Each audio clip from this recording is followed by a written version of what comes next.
Welcome back to episode 70 of the Auld Triangle podcast. Andy Stevenson, Caoilte, Barra, and Ian O'Neill here.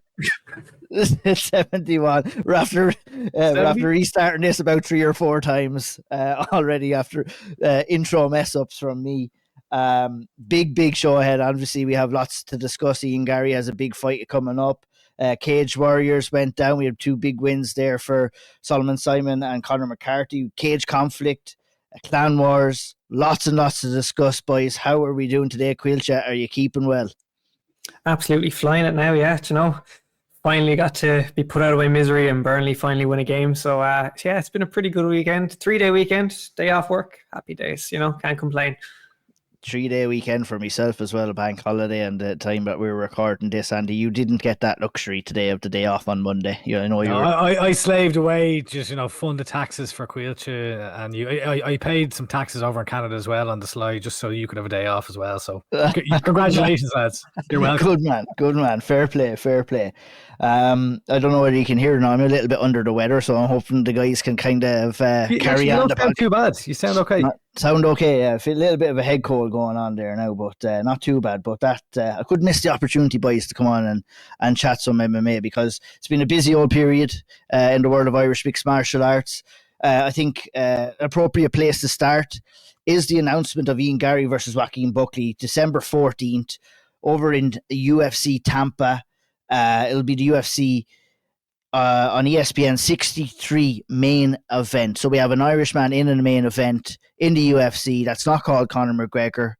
And it's good that Ian is getting the spotlight. I mean, I have my thoughts on this fight. I have my opinions on, where it should be taking place or where it is taking place. I guess we'll get into that. All comes to all. But I think you highlighted it first, Andy, that, we do have an Irishman back in the main event in the UFC. And I think that, for one, we can start on the positive side of things, is a good thing to have, isn't it? Yeah, well, absolutely. I mean, the first outside of McGregor, and it was pointed out to me, rightly so as well, that Russian when he wins and Irish when he loses. Poor old Artem Lobov. So it's the first time an Irishman has been in a UFC main event since Paddy Hoolan. Of course, when Paddy faced Lewis Smoka in Dublin, that famous night back a long time ago now. Artem Lobov, Artem Lobov the following year did have a main event against Cub Swanson, we will recall. But yeah, it's been a long time since Irish MMA period, and an Irish fighter in Ian Garry is now taking centre stage. So look, I'm sure we'll get into the matchup and who we should fight and what it means, but I do think this is quite significant. Like, I think, as we were talking about in the last episode, and we've been talking about lately, where Irish MMA is now moving into this space where you have Ian Garry right up there in the rankings, fighting now in a main event. This is a big milestone in his career.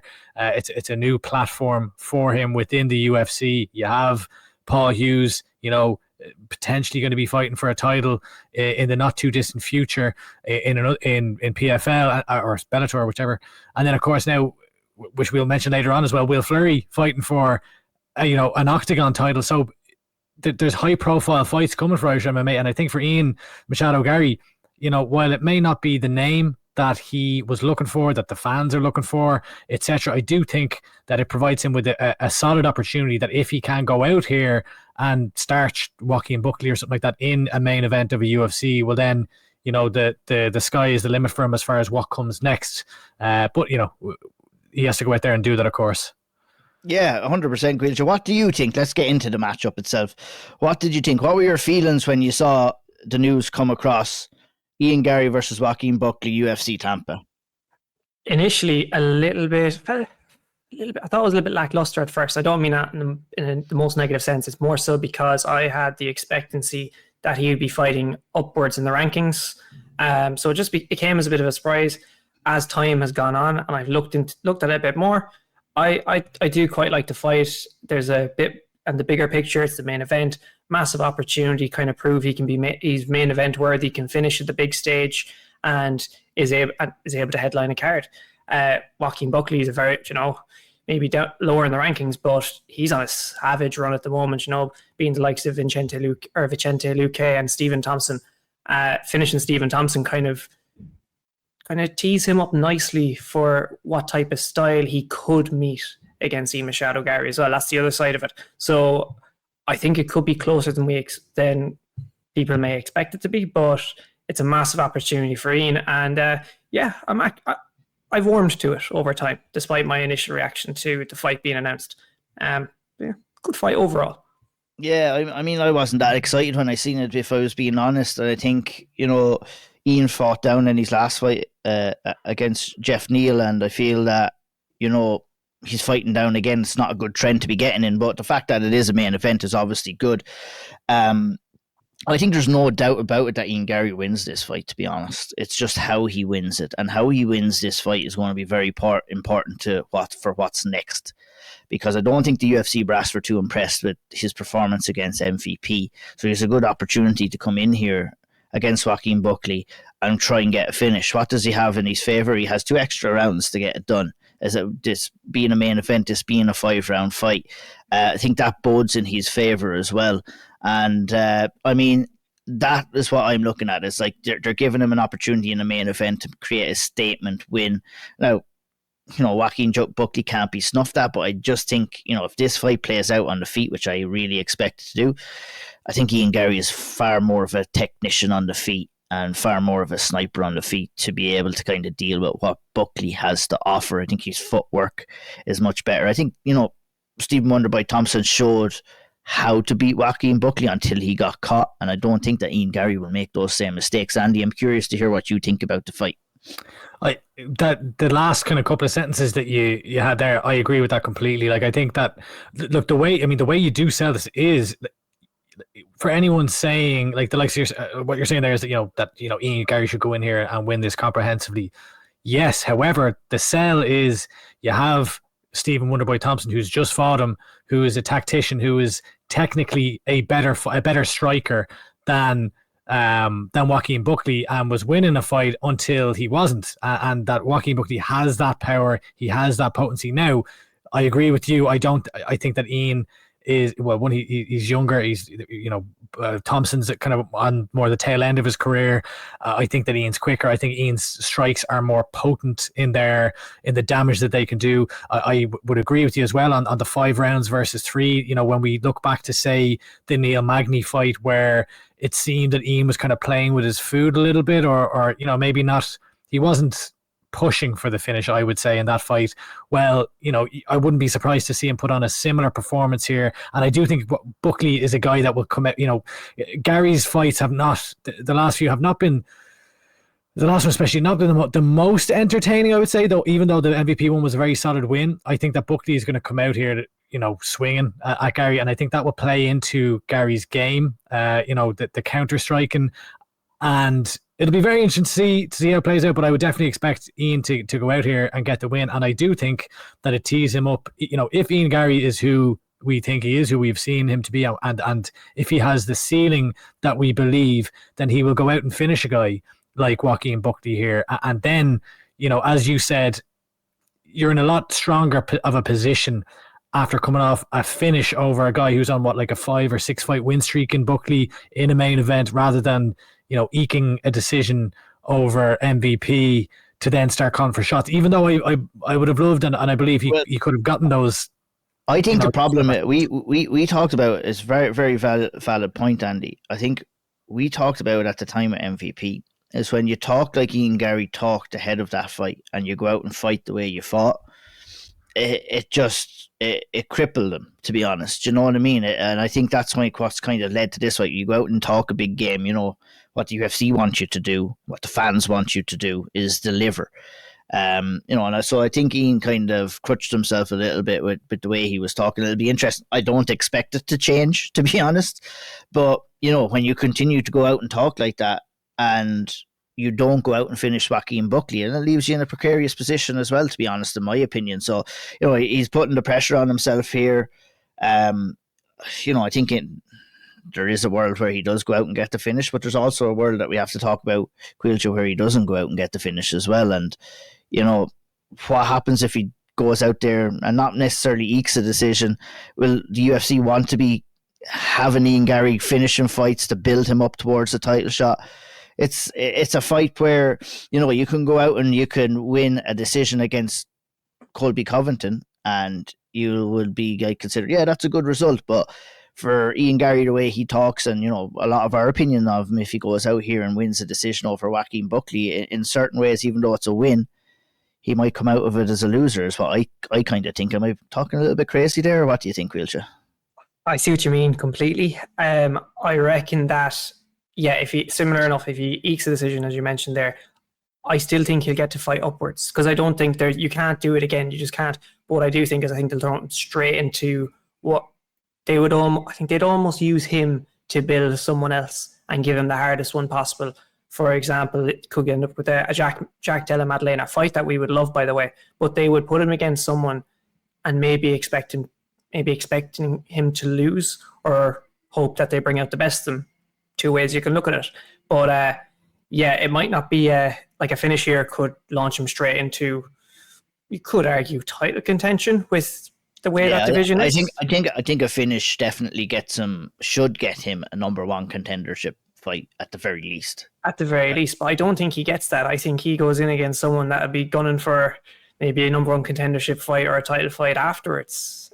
Even if he does win, and it's not the most exciting decision, or doesn't get the finish, to be honest with you. But to that point, Quilch, though, when you consider that and you look at those guys, like Jack Della Maddalena is currently they've I don't know what they've gone on with the UFC website. There's two of them at number 4 for some reason.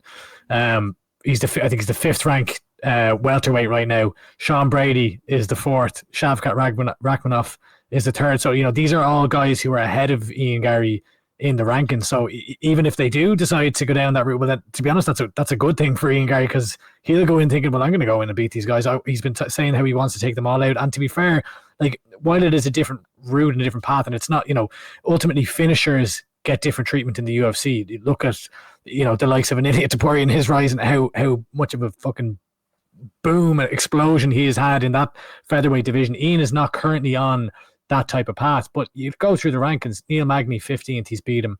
Michael Venom Page 13th, he's beat him. Jeff Neal 10, he's beat him. He's now fighting number 9. So, you know, he's taken out, if assuming he keeps winning, he's taken out all, you know, one after one in this division, and eventually there will be, you know, he'll run out of guys below him on the rankings who he hasn't faced, and they'll have to start pushing him up. Yeah, well, you could try tell Tony Ferguson that after his 3 or 4 fights before, he went 9 or 10 before he ended up getting the title shot. And that's, like, to me, you know, that's very valid points that you're making. But I asked the question, why not now?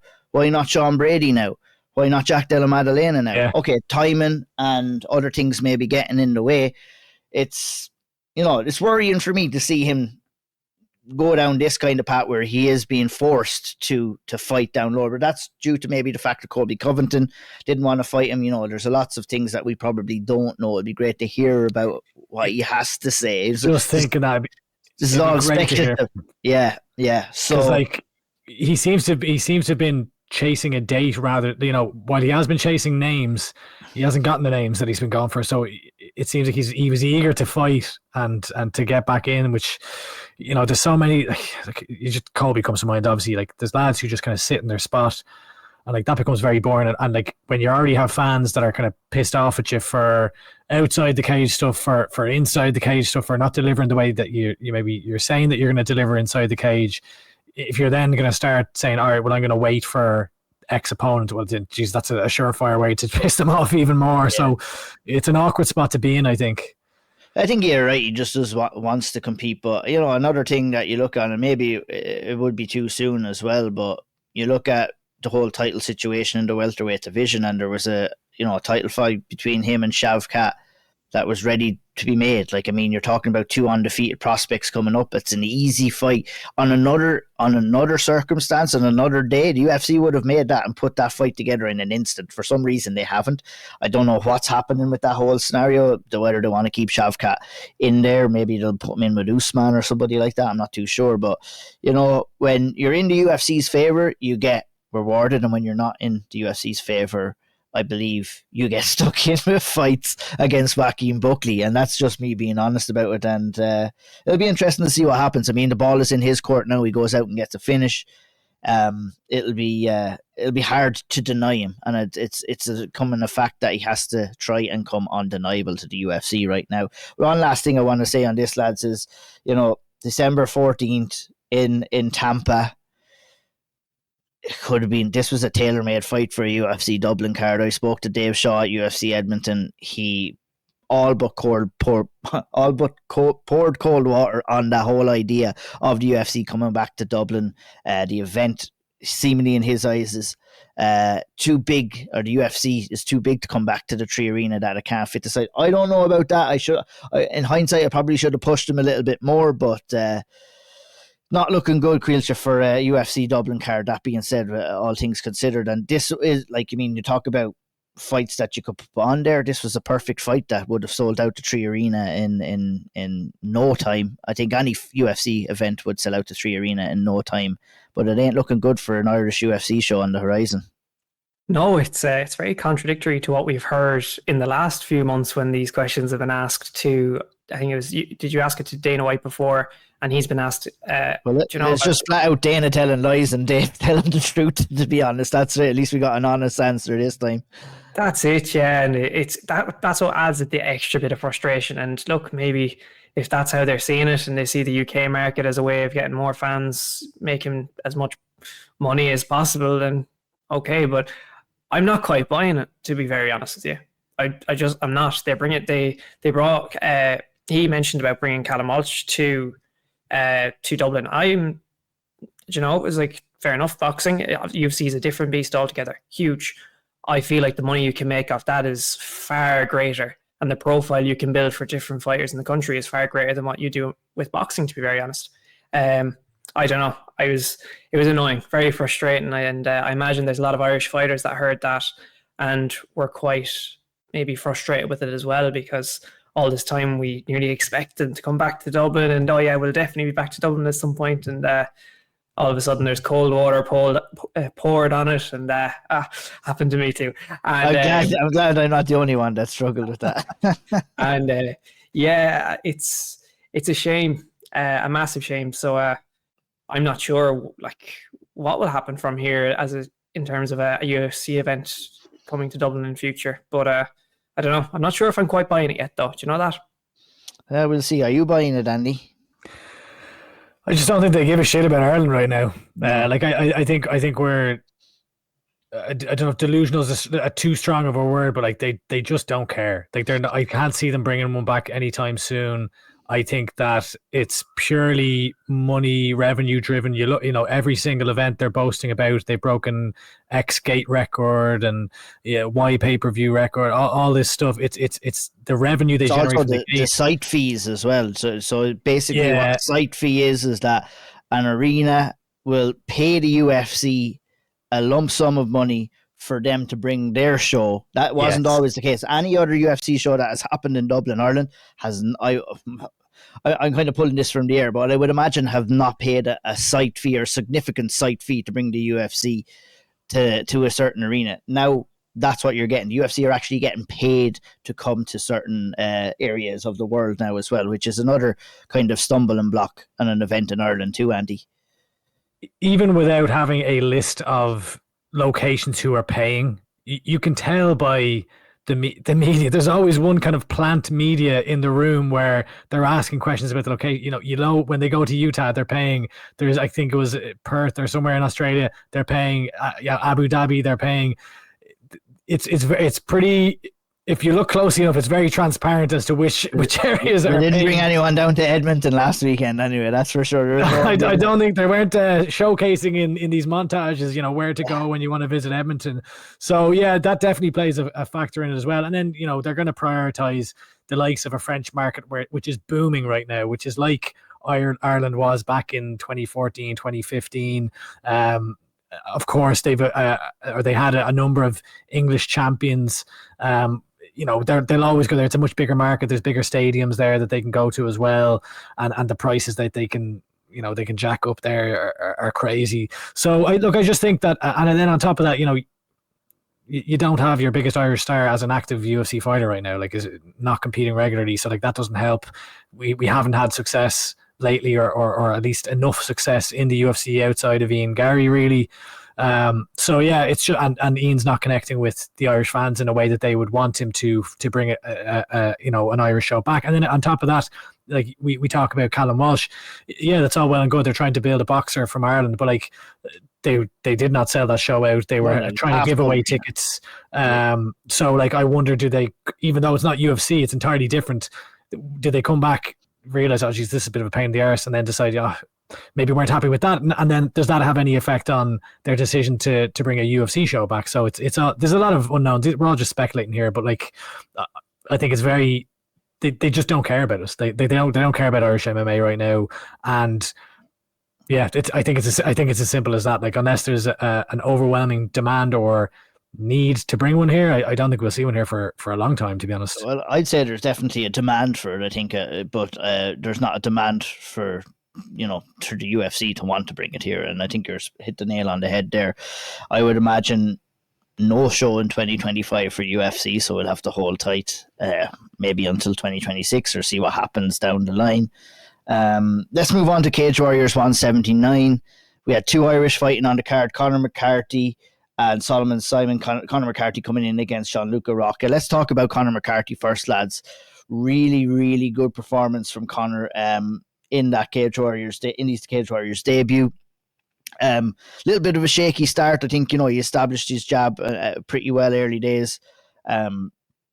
Took a shot at the end of round one, kind of wobbled him a little bit. I would say based off that, dropped the first round but came back in and won rounds 2 and rounds 3 in a deserved decision win on the scorecards, and ticked off a lot of boxes, Caoilte, in that fight overall. Yeah, 100%. I think those are 15 valuable minutes that for him moving forward, and I think it's it's kind of a showcase fight for him in Cage Warriors to kind of show what he can do against a guy who's a lot more experienced than him as a professional, and going abroad in this guy's home country and beating him like that, brilliant. It was worked really well off the jab. His boxing, as always, was good. Thought some of his kicks were very good as well, and he was using those those elbows when they were breaking from the cage as well, and or from the clinch, and I really liked those, and we got to see him use a lot more of his arsenal than we have previously, and it was very promising. I think that guy Rocca, he's a tough boy. He comes on very strong at the end of those rounds, and we saw it in the first round, but he kept, he was always coming on strong then in the final two rounds, and he posed a massive risk to Conor throughout. Conor passed the test with flying colours, really. As you mentioned, probably lost that first round and came back strong and just kept composed, and kind of showed the performance that we would have nearly expected. I think it would have been a bit much to expect him to go out there and finish a lad like that in his Cage Warriors debut. Obviously, that's the dream, but I thought, look, he did very, very well for his Cage Warriors debut and lines himself up very well in the promotion now. And you can't really ask for more. Those 15 minutes can be so valuable, as I mentioned. Oh, absolutely. Like, that was the key kind of point I would take from the fight myself, Andy. I think it was a very valuable 15 minutes for Conor McCarthy. Yeah, definitely. Like, I think it was the toughest fight to be honest, I thought it was the toughest fight he's had in a long, long time. And Gianluca Rocca, coming in, I kind of was like, maybe he could. I knew Rocca would be tough. He's a bit wild, but he's a solid fighter, and he doesn't get put away easy, and he's been in there against good guys as well. Obviously, a lot more experience than Conor on the pro side of MMA. I think that when we look, this kind of highlighted to me that we've seen Conor fight on the amateur scene, and we've been so impressed by him, and we've seen him put lads away. We've seen him absolutely school lads, and then you see him go, turn pro, and he's fighting subpar competition in comparison to his own skill level, and so he's blowing them out of the water, right? So now he goes in here in his Cage Warriors debut, and he doesn't do that, and he has a bit of bother in the first round, but at the end, and even I would say in the second round, Gianluca Rocca started really, really strongly. I thought he was winning these striking exchanges, and then Conor came on later in the round and kind of took over as that round wore on. But I think that these are the important fights that fighters need, because it's not always going to be like, you fight a certain level, you perform against a certain level, you have the wins and the finishes, and then you move on to the next one, and you have to keep on raising the bar, and that's what Conor's going to have to continue to do now. So when we'll talk about him in a moment, like you look at Solomon Simon, who also fought in the card, and he's been fighting these pro level fights against significantly more experienced better competition each time.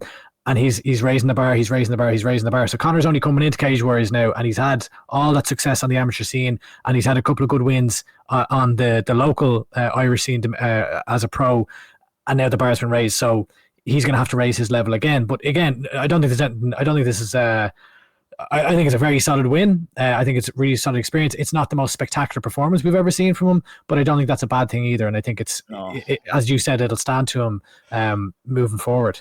I'm thinking of the hurdles that he came out, like getting hurt there in round one, having to come back from that, showing the mental fortitude to, likely know himself. That would have obviously been a close round. I'm not sure what Peter and that would have said to him in the corner, but I would imagine they said, yeah, we need to push on here in rounds 2 and rounds 3. His ability to switch it up and recognize the big power that was being thrown at him too was very good. He showed his battle, he showed his grit, and he showed that he has cardio for 15 minutes too. Wasn't gassing, wasn't really tiring out as well. So, I mean, yeah, in an ideal world, we go out there and we get the knockout in the first round and we're off to the races. But we don't live in an ideal world, and especially in mixed martial arts as well. And I think that result, the way the fight played out, would be much more valuable to Conor McCarthy than going in and blowing a guy out of the water within 2 minutes. You need those fights to help you grow as a fighter, and hopefully they continue to come in Cage Warriors. It was a brilliant win. He remains undefeated, as does Solomon Simon, who you mentioned already, Andy. Another fantastic win for him in Cage Warriors to move to 5-0. I think, we'll talk to Solomon in a couple of minutes, but yeah, we were all massively impressed by this performance. And I'll head over to you, Andy, just for quick thoughts. Obviously, we'll talk about it a little bit more with Solomon in the interview as well. But, savage win here for Solomon Simon against real tough competition as well. I was so impressed by this performance. This was a performance, even you'll hear in a few minutes that Ian kind of talks to Solomon about the first round. And like that first round, he looked like a polished professional fighter who's been doing this for fucking years, who has a great gauge of distance, of setting the traps. He was in there playing chess, and Cogliandro was playing checkers for a lot of that fight. He had him pressed up against the cage. He was going, he was changing his levels with his striking. He was stepping off the center line and landing the low kicks, the speed, the crispness of his strikes. Like he's not throwing these big looping shots. He's throwing straight shots. I was just really, really impressed, and he led the dance. He was composed. He didn't. He just looked like someone who knew exactly what he was doing. Like he just looked like he knew. He was never in doubt. Even though Cogliandro on occasion would fire back and he'd give him a little bit of pause. This was the performance of a fighter who has taken their game to a new level. And like we've seen him on the amateur scene, and I remember Solomon as an amateur as more of a. I just feel like he was always in kind of grappling fights, and you look at him striking in this one, and it's like this lad has it all now. Like he's developing the total package, and I think he's really a fighter who more respect needs to be put on his name. Like I'm saying this to myself. Like there's fighters who will hype up and hype up and hype up, and Solomon Simon needs to be one of those fighters now, because I think he's on a beeline towards that Cage Warriors title. Absolutely, couldn't have said it better myself, Caoilte. I know, you were massively impressed too. Waterford MMA stand up. Of course. Look, he. Do you know what? Actually, just to begin on this, I've seen guys with worse records get into the UFC at 5-0, and he looks.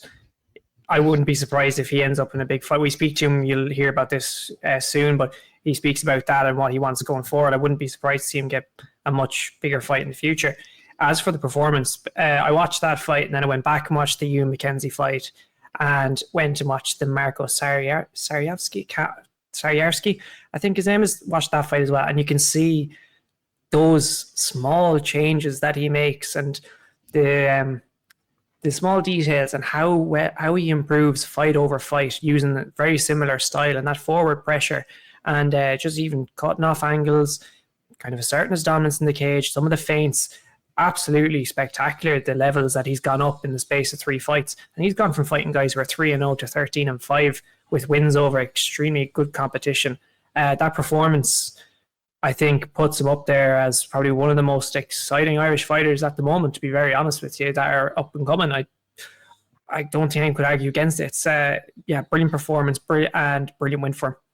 Absolutely. I think, you know, what we've seen from Solomon Simon in his last couple of fights kind of led to the performance that we've seen against Walter, and that, you know, that was his breakout performance, I believe. That's the one that makes everybody notice, like, this guy is the real deal.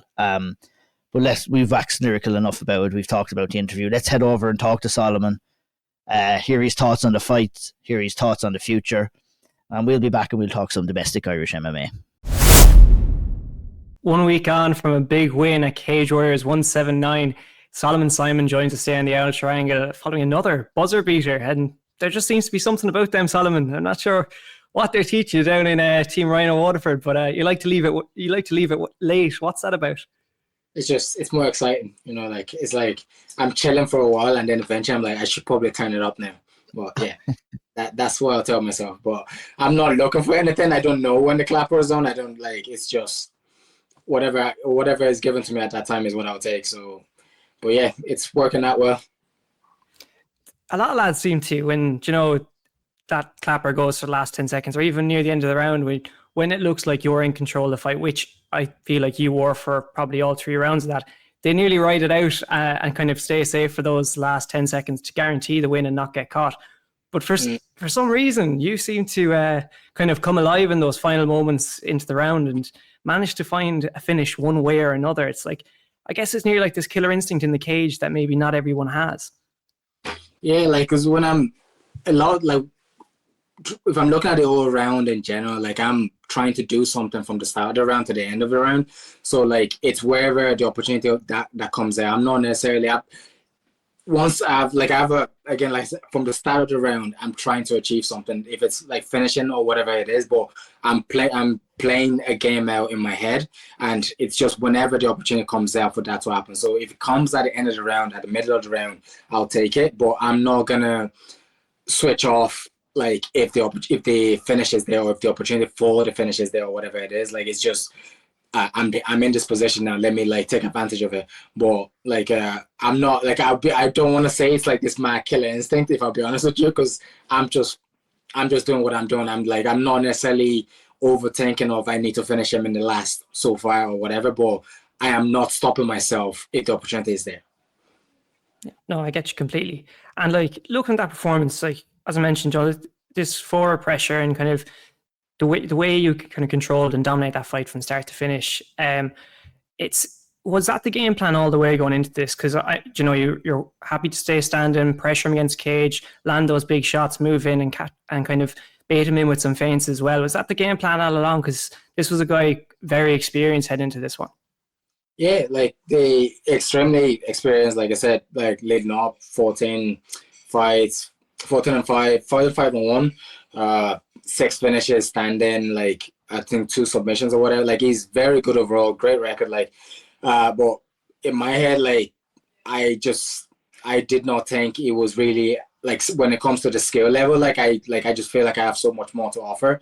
Like, and that's just from my work in the gym, different things like that. And I'm very experienced as well. Like, I've gone through a lot of ups and downs from the amateur side of things. So now, like, I feel like I've seen a lot of styles. I've seen, like, in his case, he doesn't, like, he comes forward a bit against everyone, but he doesn't throw much. Like, he's trying to pressure you to try a lot of the time, similar to what I'm trying to do, like, just pressure counter nearly. Like, I push forward, he throws, you counter him, whatever. But I've been developing that style a lot better. I have so much more, how could I put it?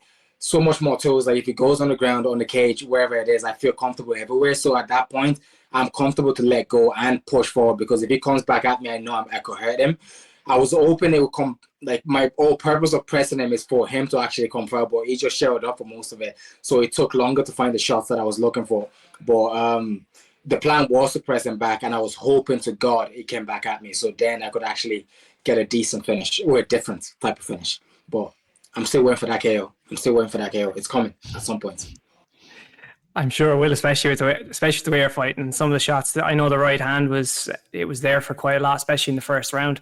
But what is that frustrating for you? He's shelling up a little bit, not engaging as much when he's backed up against the cage, and while you're trying to, I guess, heat up the action a little bit and try to get that finish. Does it get frustrating in there? And I guess, how do you stay patient with that as well across 3 rounds? Yeah, it was like exactly what you said. Because again, in my opinion, I felt like I was pushing the action from, like, as soon as the bell went, I was right in his face, and I was willing to exchange at that point. Like, I trust my defense enough to be like, I'm like, if you want to play in this game, if you want to play in this fire zone, like, let's go. And like, I was, from the way he fought, I really thought he was going to be willing to do that, and like, he wasn't. So it made like sort of, and I didn't want to really open myself up in a dangerous way, but at the same time, I still want to get the work going.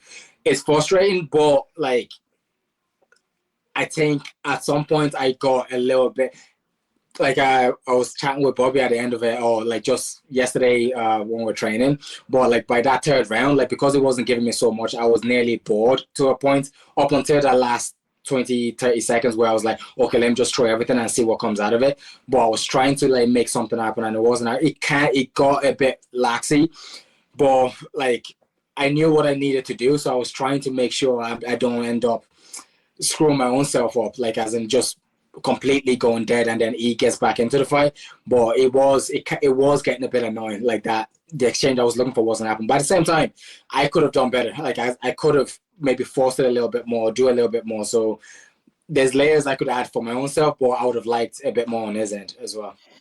I think it's fairly harsh for you to say that, because I mean, you said it yourself, and Caoilte alluded to it as well, Solomon.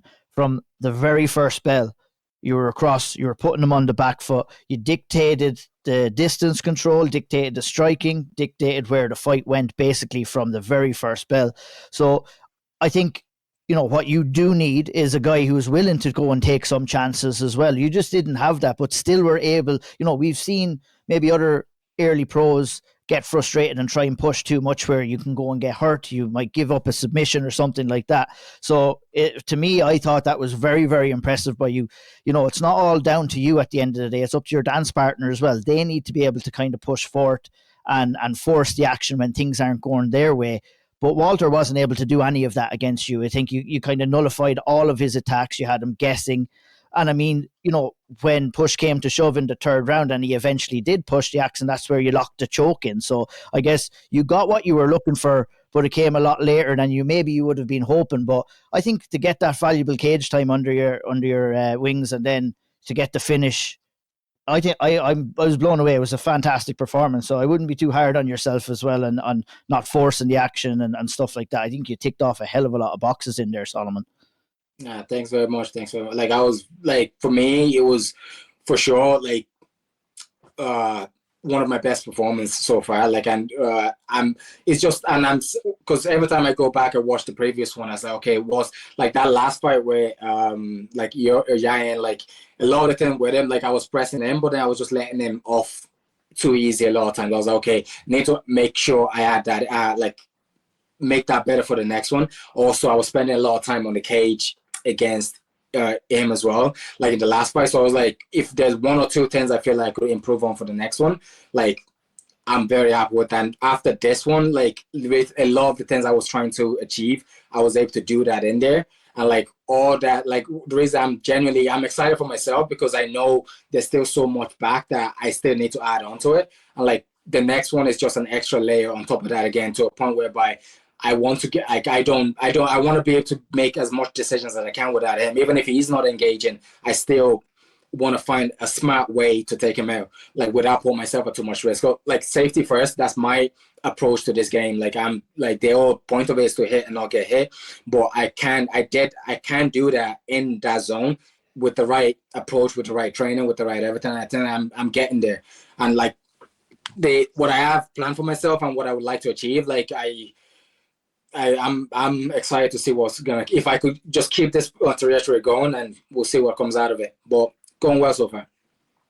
I would agree with Ian there as well. Like, it's considering the fight that you were going in here, like you spoke to me after your last one about like what you're saying there. You're talking about, I was on the cage a little bit too much. I wanted to be, showcasing my striking a bit more. And then you go out here and you're essentially kind of playing the maestro role where, as Ian says, you're pushing them back, you're stepping off center, you're having them bite on feints.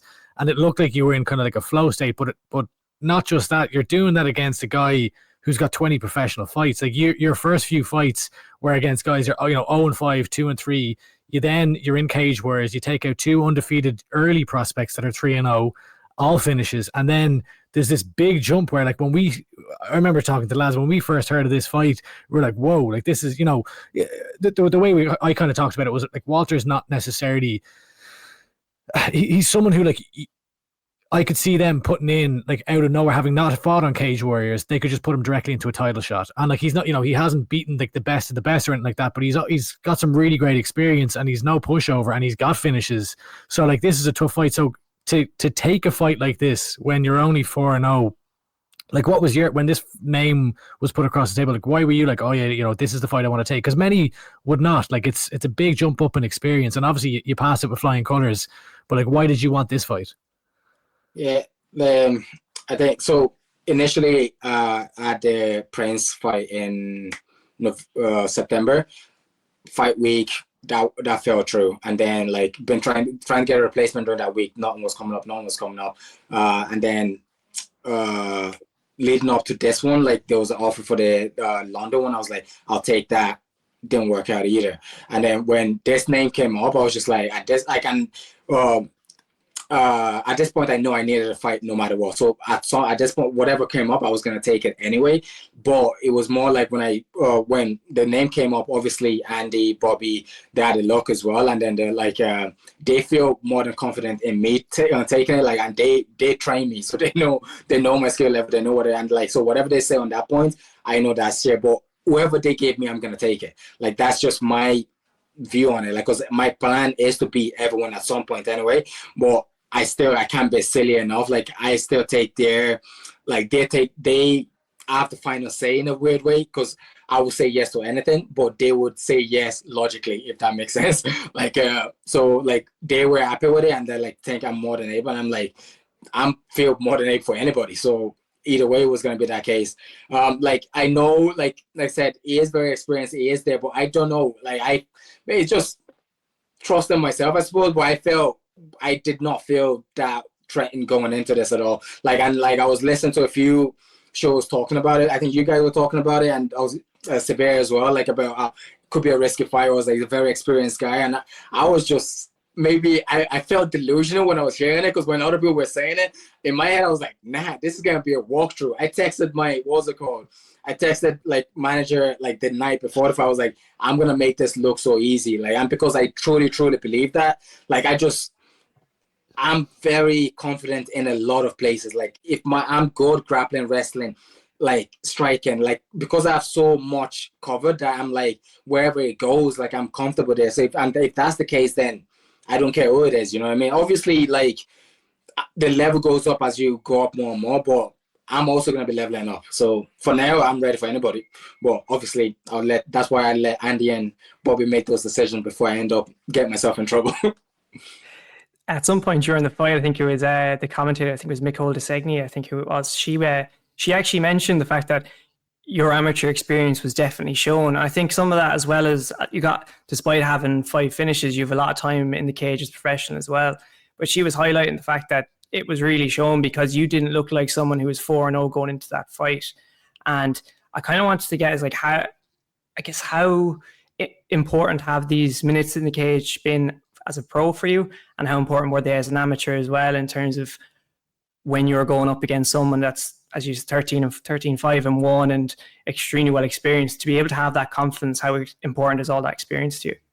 Yeah, like experience, well, it is one of the best skill.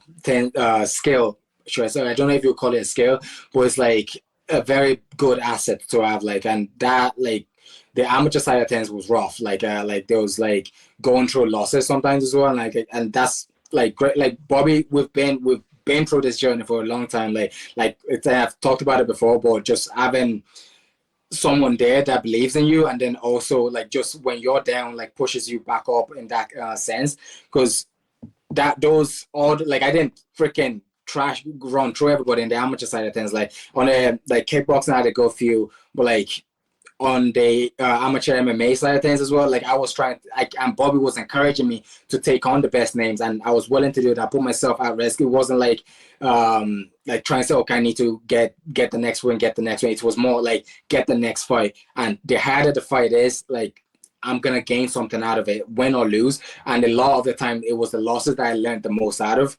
And with all of that, like that experience is just in my head. Like I don't feel crazy nerves going into fights anymore. I don't feel crazy nervous walking into the cage anymore. All of those has made a massive difference. It makes it clearer for me to, like, I'm a lot more present in there because I've been there so often. I've practiced this process so often that it's like getting into second nature. And like, obviously, again, as the level goes up, I'm sure different pressure is going to come in or whatever it is. But I've been happy how I handle it so far. Like this fight as well, going away for the first time on the pro side of things, like in his hometown, big experience, blah, blah, blah, blah. But I felt very calm in there. And all of that is down to the experience.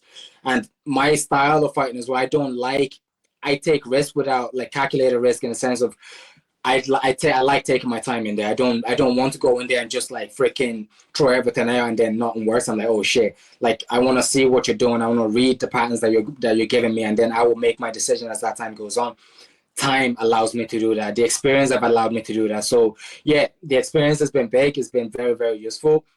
My team from like the beginning, like they've helped me where I needed it a lot. Like and that's on the head, like skill set, like you could develop that over time, but if your mind is not sharp enough in there, or if your head is not working right in there, none of that matters. Like, so yeah, the experience has been great. You mentioned Bobby there a bit, and I saw a brilliant picture from that he put up. I think it was sometime this week. He's holding all the belts. He looks like a happy coach.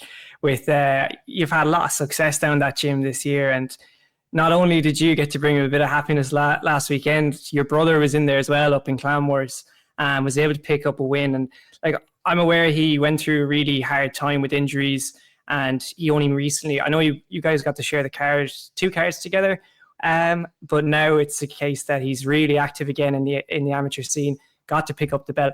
What was it like for you then, watching him come back to the amateur scene, but also winning the belts he has been winning so far? Like it's like a different level of inspiration. Like it's madness. Like, cause like I remember like when they did the leg the first time. Like I haven't started even at this point. Like when it did it, like he was one that technically got me into it. Like just from watching him. And like when it did the leg the first time, was taking so long for the surgery to get done. Like nearly got done eventually, and then like I could see him, like he was excited to get back now. And like I was like, yeah, like, and again, I was still Ami at that point as well, like pushing. I was like, hey, let's go. Like now we're gonna like come take over the old MMA game as brothers, blah blah blah. Get back into the gym. Like literally about a week or a month in, the same thing happened again, and like that was like shit. Like that affects a lot of people. Like, and then again went out for a while, came back after all of this, and then it was still the fact that it's still motivated and it's still pushing and it's still like I want to do stuff. It like that would inspire anyone. Like, and the fact that he's my brother, that's even extra inspiration in that sense. But like it's been amazing to see. Like, and in short, he's been back a year or two and like 3 belts now. And like the amateur scene is not a joke. Like they're like top guys in that, like in the scene right now. MMA, the level has gone up a lot, and like he's just back in there now. So it's been very nice to see. Like and looking at him now, I could still see a lot more, and like where he has a lot more planned for himself in the future. So yeah, but it's been great. It was great, and it's been great. It's nothing short of inspiration. It's been great to see him back, and as I mentioned, the two of you have shared a card already together twice. Is there a hope that you could potentially share together as professionals at some point down the line? I know you hold a big name in Cage Warriors now after this win, and I think siblings on Cage Warriors cards might become a thing. I know Graham Sheen's going pro. Could we see Sam and Solomon taking over Cage Warriors sometime? Never know. That would be a good story. That would be a very good story. But like, that sounds great. I would like I don't want to end up jinxing anything, but That would be nice. That would be nice. I would like that. I'll leave it at that instead. The last time we spoke, I know you mentioned, you're balancing between work life, going up to training in Dublin, training in Waterford as well. And I know recently you've you've become a father, and congratulations on that. But what's it been like balancing everything now? Life just keeps stacking on. It seems to be a brilliant time for you recently. Yeah, it's been great. Like life, it's been crazy busy. Well, I think sometimes as well, the more workload you get, like the more I realize I've just been lazy as fuck before, because how am I still able to do what I'm doing with, like, now there's extra load on it, but I'm still doing the same thing. And I still have time to fucking spend 6 hours on my phone. I don't know how that's possible. But like, it's been amazing. Like, being a dad now has been like such a blessing. Like, it's just saying like a reflection, not a full reflection, because it looks like the mammy a good bit. Damn it. But like, yeah, as my eyes, I'll take that. But it's just been great. Like, and as he grows as well, and just the way he's interacting with the world, like, brings joy to your heart as well. Like, so it's been great.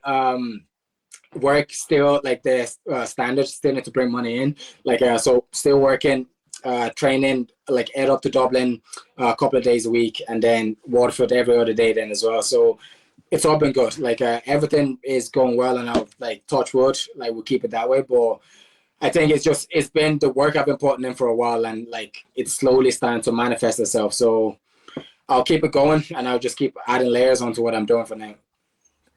You're a busy man, so as Quilch said, congratulations on becoming a father. Like, you often hear people fighters talking about when they become a dad, that it changes their perspective, or it gives them maybe a new motivation.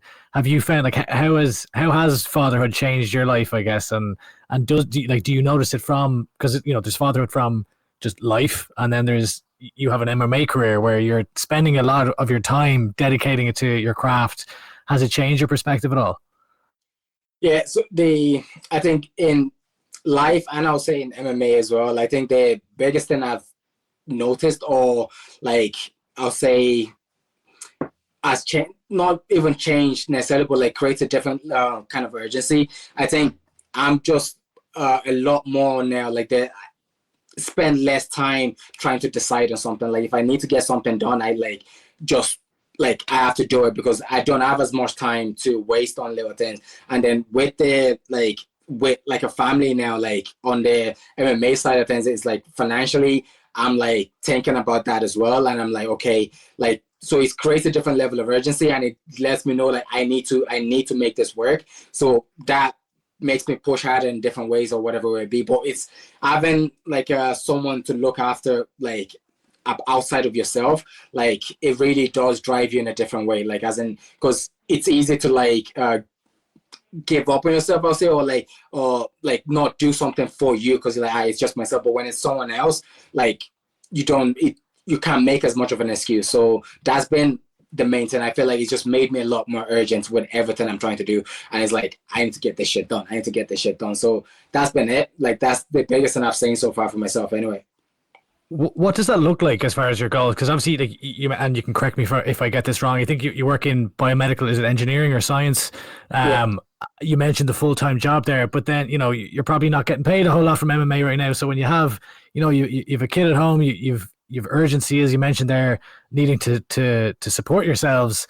Like, what's your goal? Is it to be able to make money full time from MMA, or do you plan to always have a job on the side, or how do you see that playing out? I can't quit this job until MMA decides to replace this income. That's how I'm looking at it. And like, not necessarily just that. I'm sure, like, in the world where there's a lot of ways you could sort of try to do that. But like, priority, I'm definitely sticking to work up until the MMA picks up the way I would like it to, or I get other sources of income outside of, like, work. But right now, like, I have to think about a family, getting a house, this kind of thing. And that's the most stable way of doing that right now. And like, yeah, I'm like, definitely know in myself, like, I see where I would be going, but at the same time, I have to, like, balance it out in the sense of, I'm not just gonna be like, oh fuck it, I'm just gonna take this way because I know I'm gonna be the best in the world, blah blah blah blah blah. But my family still needs to be fed. So the job is doing that for now, and then as time goes on, and as it's going now, things tends to move very quickly. Like, so we'll see how the next year looks like that, and then after that we'll reevaluate and see again. But yeah, the job is staying for until something else can replace it. That's completely understandable, and I suppose, like, to your point there about, like, until you get to that next level, you know, because you'll jump the levels and eventually the paydays will start to increase. But you have taken a significant stride forward with that win over Walter. You spoke after your last fight about, you know, wanting to be in title contention in, you know, the end of 2024, maybe start of 2025, and looking for names that will get you there. I feel like that win puts you at a much closer level towards the title contention. But where do you feel like you are in the Cage Warriors 145 pounds division right now? Like, and is there a name that you need to be chasing, you know, to get to the title ever, or where do you feel you fit into the whole picture? Yeah, like when we were talking about last year, like I would have, it was trying to get 3 fights this year. If I had the one in April, and then I would have liked one like middle of the summer, obviously, but the kid was there, so that is understandable. And then like if I got 2 more at the end of the year, that would go, but got 1 more. So I felt like if I got the 2, then I would be talking about, like, at that point, I would feel like I would have taken a lot of the names I needed to be calling for the title at that point. So at this point, the way I'm looking at it, prize fighter looks interesting. So if they could do that in Ireland I don't know if they're coming maybe March, April, early next year, hopefully. Like, if they're in and they do the prize fighter in Ireland, like, we have a good few featherweights in Ireland now already anyway. And like the featherweight division, if they want to bring people from England over, I think it will do well in Ireland and get through that. That gives me the title shot then. So I'm like, okay, happy with that. If not, like, looking at, I don't know what the names are like in the top side of things, being honest, because I know the guy Harry's fighting now. Like, I didn't know of him before, so I don't know if he just literally brought him straight in to fight for the title or anything like. So I'm not sure. That top end of the featherweight, I don't really know what it looks like. Like Nick Bagley and Mark. Can't remember the other guy's name, but they're fighting. Jordy Bax. Yeah, they're fighting this weekend. I know Bax bet Shelley, and Shelley was fairly up there as well. Like, he was going in, so Bax probably have a bit of that name. Nick as well is coming up a good bit, so they're fighting. That could be. So I don't know how close they are to that place. So how I was looking at it is, whatever. I don't really care about the name. It's just, if you at this point the next fight, be like, yeah, this gets you closer to that belt. If not, that is the next one is, as in, gets you closer to that belt, or like, if you win this, you're definitely gonna get a title shot. But look, we'll see how I think the first half of next year will be when I like to get all of this out of the way, and then the second half of next year, if my vision goes well and the plan is going as I want it to, like, I'm talking, like, I'm a lot closer to where I want to be, like, and then we'll see. But I don't know what the top. I don't know even if you have guys know names at the top end, like the main ones I hear of now. And I've seen Nick a few times, so I feel like he's active, so it will be interesting. Bacchus as well seems to be a bit more active, so it'll be interesting. And I don't know where else the featherweight is. I'm sure there is a lot of them, but I just don't know their names. Luke Riley is one that stands out to me. I think it'd be a great fight. He's, in my head, I feel like he's gone. Like, if he's there, but I feel like he doesn't. But saying that now, UFC doesn't seem to like want to take anyone, but I feel like he's proven himself well more than able to like just get straight in there now. And if anything, like, I expect him to get that type of shot before me, so I'm not gonna be like chatting shit on that end. Like, so, but I would feel like he's gone. Like, that's why I'm like, I don't know what that looks like anymore. Obviously, Harry's and Caoilte Lopez, it takes place on the 23rd of this month. Is that a fight you're going to be watching extremely closely, Solomon? I mean, we don't wish any bad luck on anybody, but, you know, strange things happen in the world of mixed martial arts. I mean, if, you know, maybe something happened to Caoilte, would you be interested in kind of stepping in there? Would you prefer to take it on a full camp when you did get that opportunity, or how you kind of would assess that whole situation? That's interesting. I'll say, when you said I'm watching it closely, I'll definitely be watching it closely. But then when I start saying stepping in, I'm like, God damn it, I gotta start cutting weight. You know, that changes things a little bit, right? Think about the diet then, right? I saw you out on a date night last night. Exactly. Like, I don't want to step on the scales right now. But like, look, listen, if it's interesting, but it's only like 3 weeks really, or something like that. So like, I feel like if I don't know how likely I would just jump down to 6-6 like that. But the fight itself, It's more not than even. It's 13 days. yeah. That's where it's become tough. But when it comes like the fight itself, I'm like, I feel able to take on anyone right now. So like, I'm not like I would jump on anything, but at the same time, I still have to make weight. So that's where it gets a bit like techie. But I'll definitely be watching the fight. I think there was a few featherweights on the Rome card, like but I think it's this London one and the Newcastle ones are where the main names are gonna be at. So like I'll see what that look like. And but the Rome card had a good few people there as well. And you never know, it could be from one of like I don't know. But I was talking to Ian afterwards, I was like, just give me a name that gets me closer. Like I don't care what that name is. As long as you're telling me if you beat this guy, you're getting closer to it. Look, I'll take that. How would this sound, Solomon? Obviously, Graham Boylan has come out and said 2 shows in Ireland next year. Number 1 contendership fight at the first card of the year, which is likely to happen in the first quarter of the year. A win over a big name there sets you up for a title shot maybe in Ireland later on in the year as well. I think that would be a dream scenario for you, would it? Yeah, that would be great. But hopefully the second show though is like not to the end of the year, maybe around like before August, because I want to get everything done before August. That's my view on it right now. Like next year I just want to be busy. If I get 4 fights next year, I'll fucking take it. Well, like I want to get shit going. Like so, but yeah, that does sound very good. Solomon, obviously that sounds brilliant, but what's the end goal afterwards? Is it UFC for you? Are you open to the other promotions as well? Like PFL obviously come to Ireland. The financial side does seem to be quite rewarding with them, but the UFC also pays quite well. Is the end goal for you to get to the UFC, be it via Cage Warriors title, Contender Series, the Ultimate Fighter, one of those routes? Which route is it for you that you're looking at?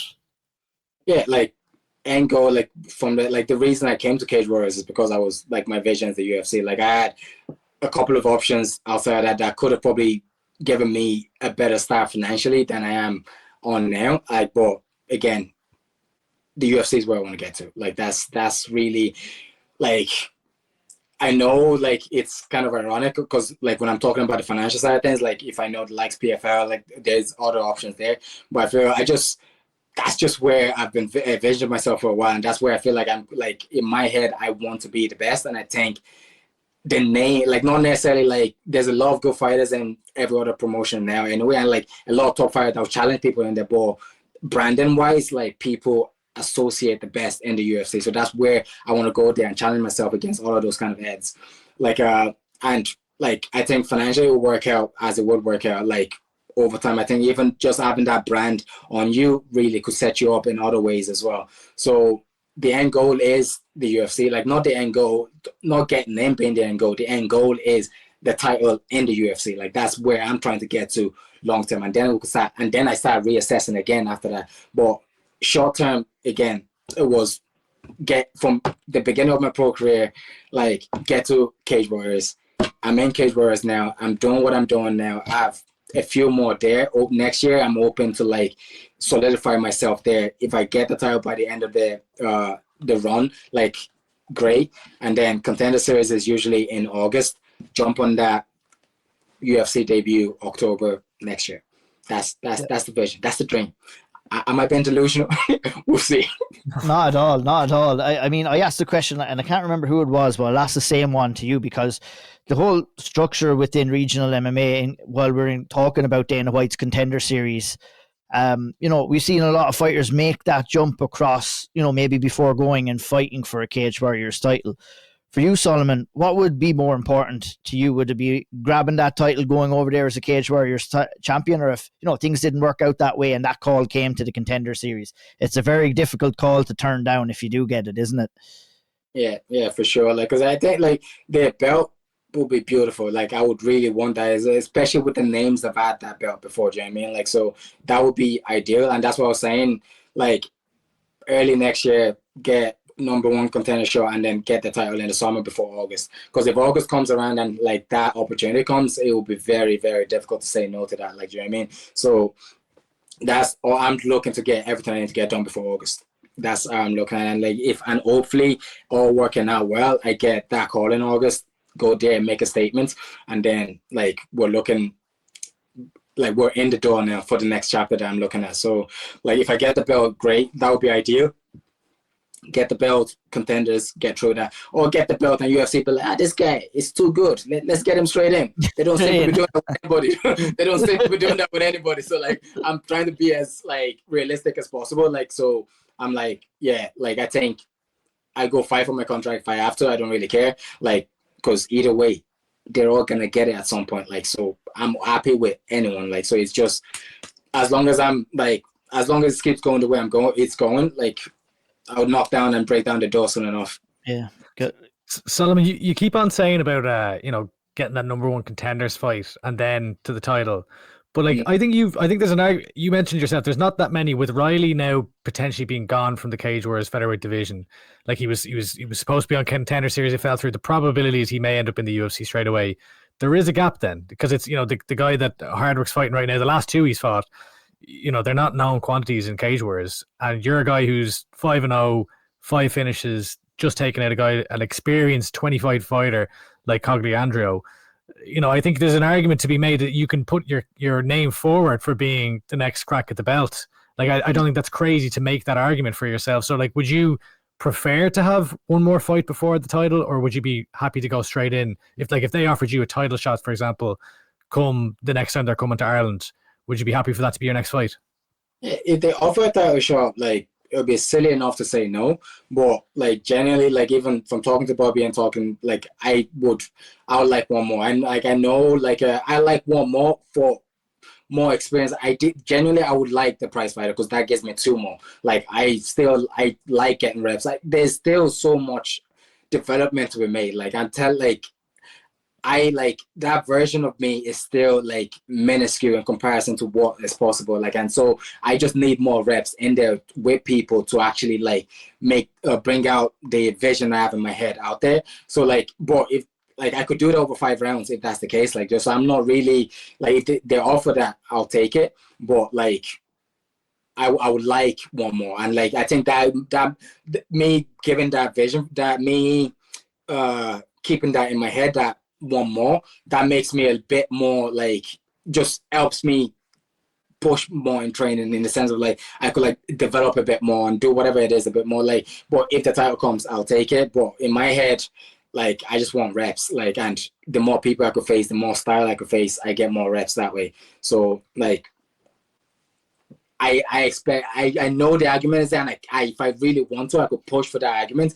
But 5 now, if I get 6, then I'm like 7. Like there's just I want more. I want more. Like so like but if they offer it now, I'll take it. But if it's ideally I just want to get like 2-3 more fights. Not necessarily because I don't feel ready for the title shot, but because I just want more reps.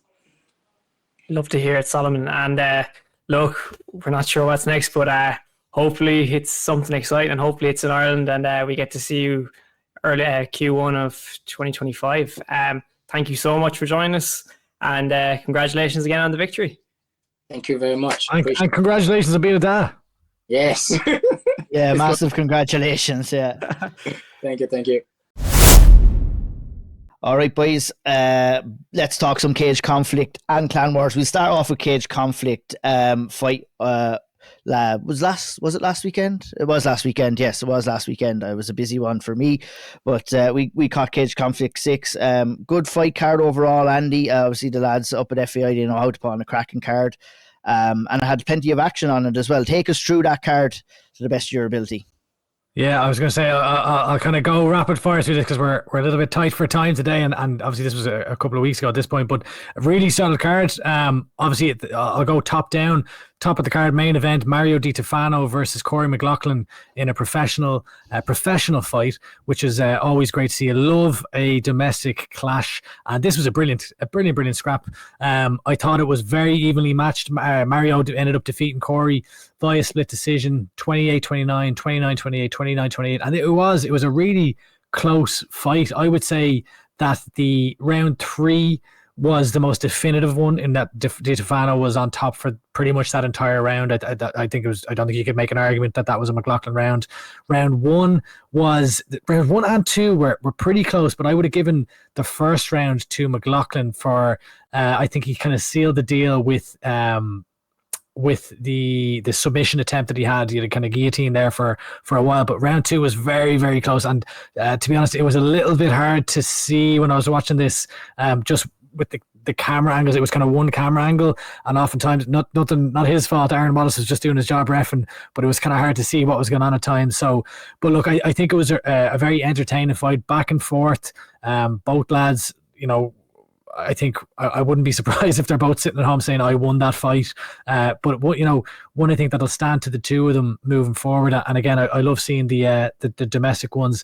Owen McDonald, another pro fight. He was taking on Alex Sanchez in his professional debut. Of course, both Mario and Corey were making their pro debuts as well. And Owen McDonald, so he won by a unanimous decision. But Alex Sanchez, sometimes when you see matches made on local shows and there's a foreign guy coming in, you're like, is this guy just brought in to lose? Not the case here. Alex Sanchez was game. He was pushing the pace on Owen McDonald. It was again back and forth. Owen won 29-28 on all three scorecards. Sanchez seemed perplexed that he hadn't won the fight afterwards, but I gave the first 2 rounds to McDonald. I thought Sanchez he looked better in the third. McDonald looked like he was slowing down a little bit. But yeah, it's a very solid win there for McDonald in his pro debut. And then we had the amateur title fight. So we had one of the ones I was really looking forward to, Michael Shields versus Julian Renault. And this was a bit of I don't know if a stalemate might be the wrong way to describe this, but it was very evenly matched.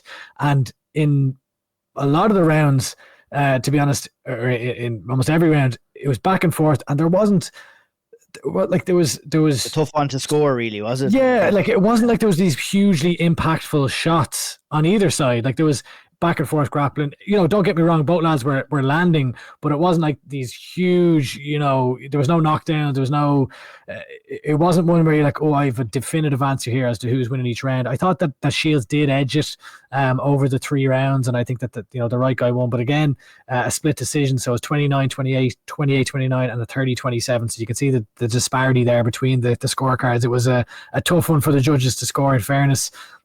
So that was Michael Shields winning the featherweight title. I think that was a vacant title.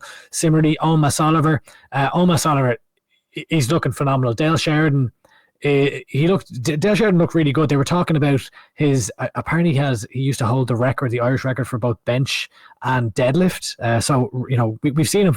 I've seen Dale in great scraps before, but the strength was kind of what they were highlighting, and but not just the strength, but the technique, and Sheridan was, kind of reversing a lot of Mas Oliver's positions. He was doing really well himself, but ultimately, second round submission at the bell, Mas Oliver chokes him out cold at the bell. So fight doesn't go to the third round, and he picks up the 8th win and 8th finish of his amateur career. So what did he submit him with, Andy? I believe it was an L triangle choke, Ian. I believe it was an L triangle. I should have led with that one. Yeah. I'm getting all flustered here. That's all good. You're doing great. Yeah. Now we'll get to later on. There's a lot of competition. There's a lot of competition for the L triangle of the year. I know Caoilte Barra, his notepad is getting more filled up with every year that passes, because it seems that Irish fighters, there's an increasing, some say there's an epidemic of L triangle chokes in Irish MMA. But there may be another one that may even be a little bit better or a little bit more prestigious that we'll talk about later on. Another, I'll rattle these off and then I'll wrap up here on Cage Conflict. But Chloe Crozier, brilliant performance. She's on a great run at the moment. She picked up the inaugural women's bantamweight title against Louise Brady. I want to highlight Aaron Wallace, the ref, did a brilliant job here. I thought so. Chloe won via first round submission. It was a belly down armbar, I think. She had set it up and had to reposition herself a few times, but I think that the arm actually snapped or dislocated or something, because Aaron Wallace was right in on top to protect the fighter and stop the action. So fair play to him, and a brilliant performance. Chloe has been fighting the who's who in Irish MMA of women, and she a brilliant win for her, picking up the bantamweight title. Jason Sreenan defeated Adrian Barra by split decision. Talking to Paul Brown, he was saying this was his fight of the night, and the lads on commentary, Phil Campbell before was actually highlighting that this could be fight of the night, and it delivered big time. But there's two other stories I want to highlight here from this card. One, Joseph Kelly. I'm told this lad is only 16 years old, and he was fighting a guy 10 years his senior. He looked phenomenal here. He absolutely tore up the calf with calf kicks and ended up getting a second round TKO. The fight was stopped in between rounds because his opponent was unable to continue. And then the other one, and this is a brilliant story, is Peter O'Reilly was going in here. So full disclosure, never heard of Peter O'Reilly before, fighting out of, I'm forgetting the name now, the team, Ardoyne MMA. I think it's a new enough club. He just finished in April 12 rounds of chemotherapy and 15 rounds of radiotherapy, and was previously diagnosed with stage 4 Hodgkin's lymphoma, and beat that. I saw a fucking amazing video of him being kind of cheered on by the nurses and staff at whatever hospital he's at to ring the bell for his final treatment. Absolutely beautiful stuff. The guys on commentary highlighted this, and let me tell you, so they were saying, what do you do when you go and beat that? You decide, I want to come back and fight in MMA. And this lad just came out of the gate swinging. He put on a phenomenal performance. He was straight out of the gate. It was a little bit back and forth at first, and then towards the end of the round, he just upped it. You could tell there was something inside him that night that was different. There was a lot of stuff coming out, and he lit up Burns on the feet. It did go to the bell, but it looked like a standing TKO. Burns was in a bad way, so hopefully he's all right. But yeah, they waved off the action. It said he was unfit to continue. First round TKO at the bell. An amazing story. Absolutely delighted for Peter O'Reilly. Congratulations to him on everything that he's overcome in the past 7 months. Amazing stuff. Incredible. Get back in there. Yeah, get back in there. Sensational. Yeah. So that was cage conflict, and so the story of that card for me is Peter O'Reilly. Absolutely incredible stuff. Well, I'll let you take a breath, and I'll head over to Caoilte for Clan Wars, to Clan Wars 50 breakdown. I mean, I don't know, all the pressure's on you, Caoilte, to try and follow that. Jeez, yeah, I don't know if I have many stories like that now, but wow, that was incredible. Brilliant. Brilliant. Yeah, wow. Clan Wars, yeah, look, great card. First off, look, they've made 50 shows. We've spoken about it in the last podcast as well. Unbelievable achievement in its own right. MMA shows don't tend to stick around long. It seems to be becoming more common that the MMA shows in Ireland are having a lot more longevity. But Clan Wars making it to 50 shows, incredible. Stream was top notch. The production, we spoke about this in previous shows as well. Production top tier. I can't. They do the walkouts. They follow them from the back out to the stage, and it's top tier, I must admit. So it was a really good watch as well, production wise. They didn't have much luck with their pro fights that were booked originally, though. Obviously, we spoke about the Graham Sheehan fight falling out, and then Gary Rooney was forced to withdraw from his fight as well, and that's probably the one we were looking forward to the most. So when Ian says before fights, this is regional MMA, some things are never, it's as card as it is, but a lot happens in a week, and a lot happened in a week. We've been caught out a couple of times on the Old Triangle podcast with this, but it happens, unfortunately. But hopefully Garry gets back right and comes back fairly soon. 100%. And at least you had the correct fights at the time listed in the sheet. We didn't run Burgundy. Ron Burgundy. No, you don't run Burgundy. I run Burgundy myself, so I do. That's what I do. Go fuck yourself, San Diego. Look, as for the card, I'll start with the pro fight, and I'll run through from there. Lewis Byrne, he another, Jesus Christ, Clan Wars had to pull it out of the bag here to get him a fight. He's making his professional debut. A long overdue one as well. Had an issue with an opponent before, couldn't fight, and he finally got a replacement for this one as well, because his original opponent had to withdraw. So Juris Rukanovs stepped in on a week's notice. I think they had to fight up a weight class, and with one of the most unique submissions I have seen in my time. A triangle neck crank is probably the best way of putting it, and that's how I ended it on Topology. So I'm hoping An old triangle neck crank, one might say. Yeah, do you know what? It might be in for the award.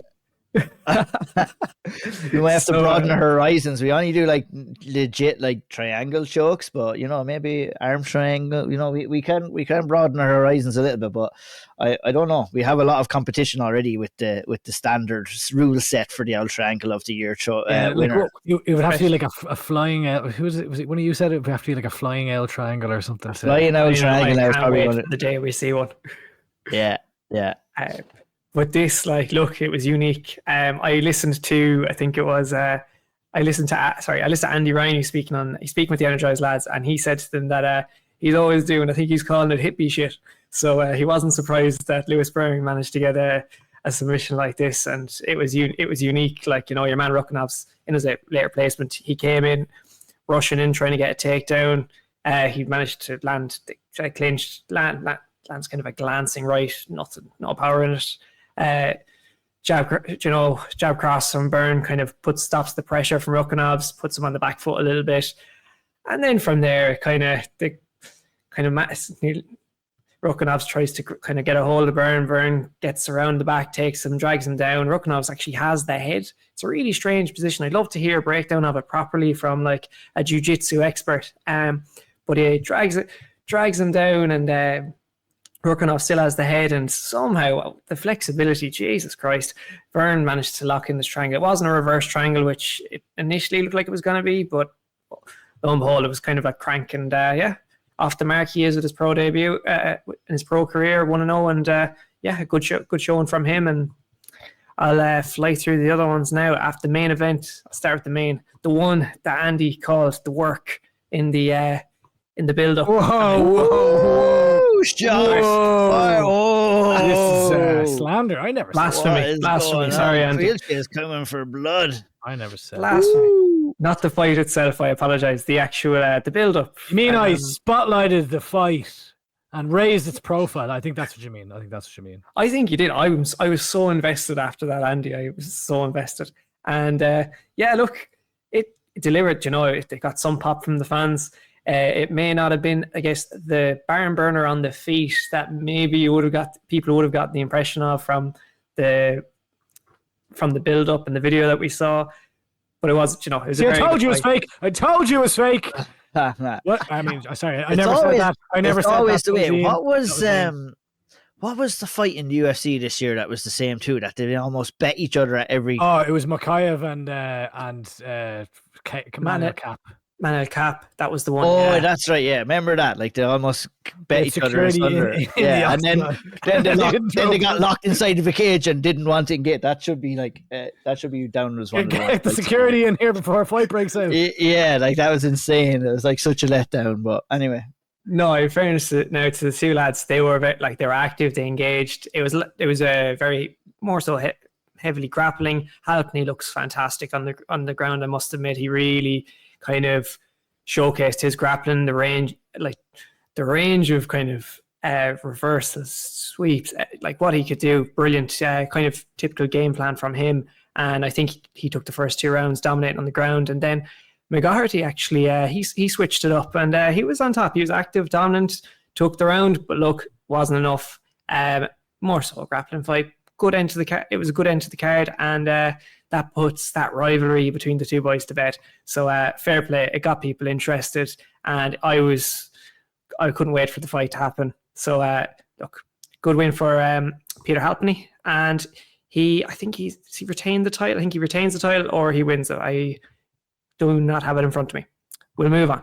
Amateur Bantamweight Championship between Billy Sutherland and Michael McBride.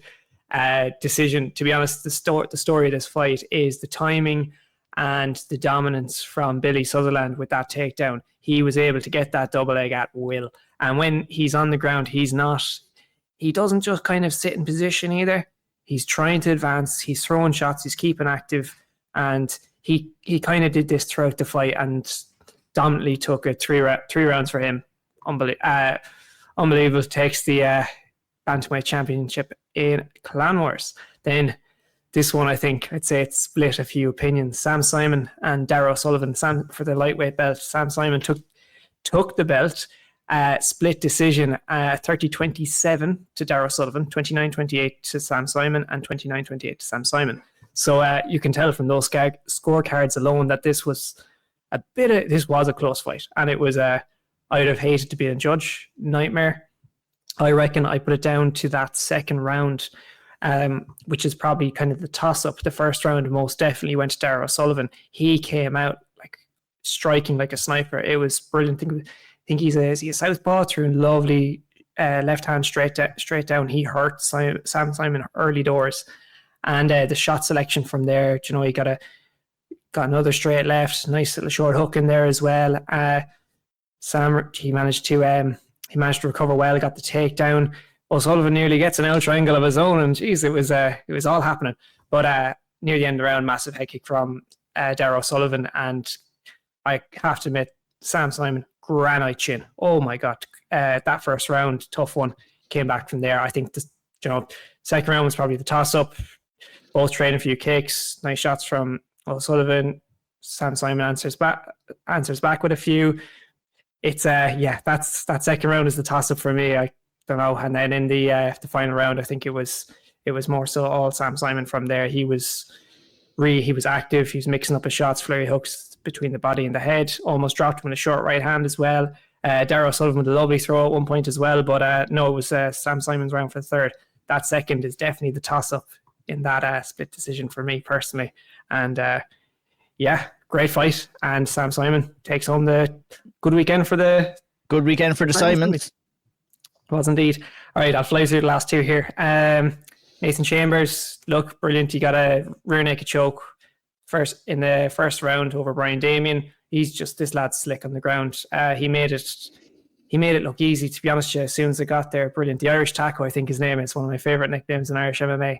And then, tell you what, lads, the Smullins, these boys, they do not work overtime. My God. Heavy KO. Yeah, big KO. Yeah, savage. For an amateur fight, that's a heavy KO. And it wasn't quite quicker than his brother Richie, I don't think. Maybe I'm wrong. But 17 seconds is all it took for Kieran Smullen to finish Conor McDermott.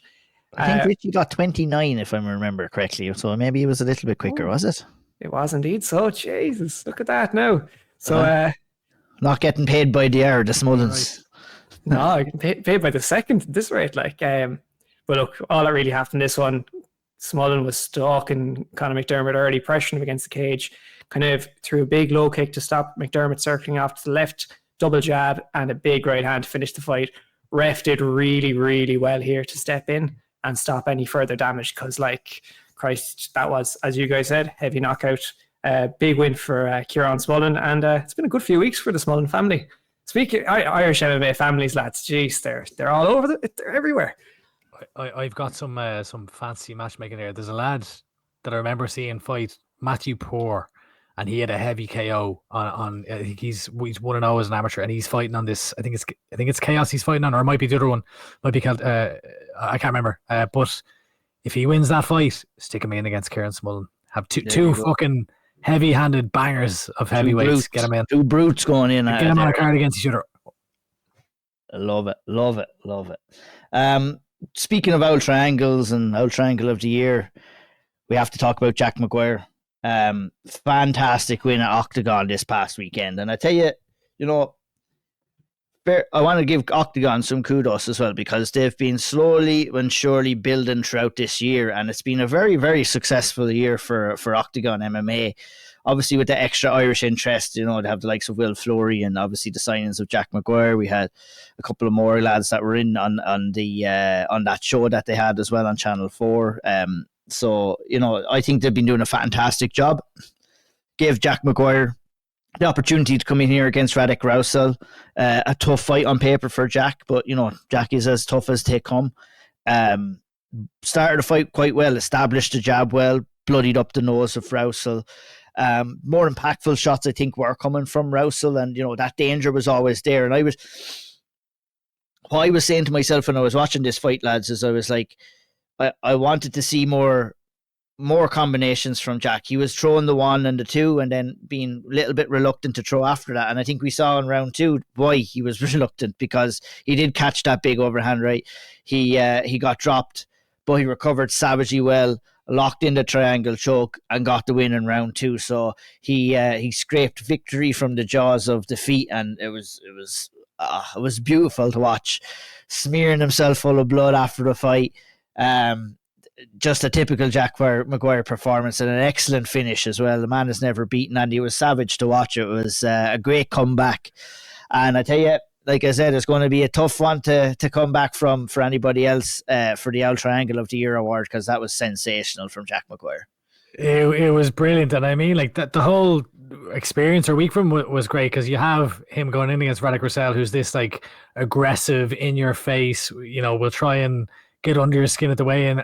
Jack is this like mute almost, where he's just standing there just being like, I don't really give a shit what's going on. I'm just going to stand and smile. Like, he's going to get zero reaction from me. And it's not fake either. It's not like he's doing this to try and be like, oh no, I'm not going to react. That's just him. And yeah, I agree with your assessment of the fight. I thought that he was growing into the first round. I thought he probably lost it, but as you said, setting up the jab nicely. He looked quick with kind of the counter right hand, and he then did start to kind of pour it on and up the pace and throw the combinations. And the commentary were even like, "Oh, this is what we want to see," and bam, gets cracked with that left hook. It's always the danger. Cracked again, and wow, like the scene. Like, I mean, he looked like he was about to get finished. Like it looked like he was about to be the one that's getting the TKO'd, because he'd gotten up and he got not dropped quite again, but he got hit with a heavy shot, and kind of whether it was the momentum of the weight, but he ended up back on his back, and then he manages to pull off the sub. So like, what a win, what an emphatic moment for him. He has that BJ Penn moment where he's like putting blood all over his face, and yeah, I mean, Caoilte, I mean, that's got to be the one to beat right now for Auld Triangle of the Year. Like, I feel like, is it a case that it's just signed, sealed, delivered? Can anyone top that? I don't know. Like, I nearly went and bought the hoodie there and then, to be honest with you, lads. It was I was off my seat, and I don't know. I said it to you guys. I nearly put it out there. I had a weird inkling that I was like, because I remember seeing that Roussel lad against Armand, and I didn't think he looked great in the ground. And I remember when this fight happened, I sent it in to you guys, and I was like, he's going to win by a submission. And lo and behold, he goes off and does it. The circumstances, the story of the fight. Up a weight, Division 2, I want to add. It wasn't bantamweight, it was featherweight. Yeah. Adds more to it. So, lads, is he supposed to be fighting again in December? Is that fight still going on, or is it off? No, I think that's a middleweight. I think they've put the wrong person for that. I saw that too. Is that John Maguire maybe, or someone?